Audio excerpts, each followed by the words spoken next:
Good day everyone! Guys, magluluto na naman tayo ng fish fillet for dinner.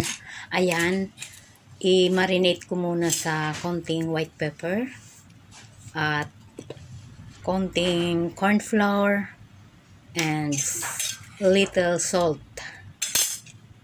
para may lasa naman siya. Pero wag lang masyado marami ang salt kasi mamaya magluluto ako ng butter sauce with corn. Meron din po yun lasa.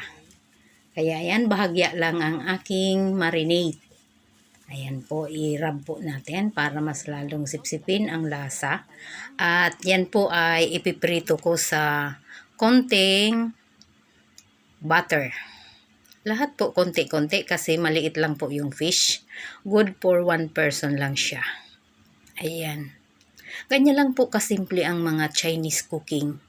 Yan, nilagyan ko na ng konting luya. Laging may luya sa kanila pag nagpiprito.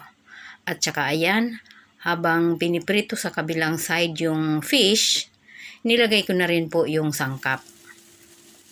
Para hindi sayang yung init ng kawali.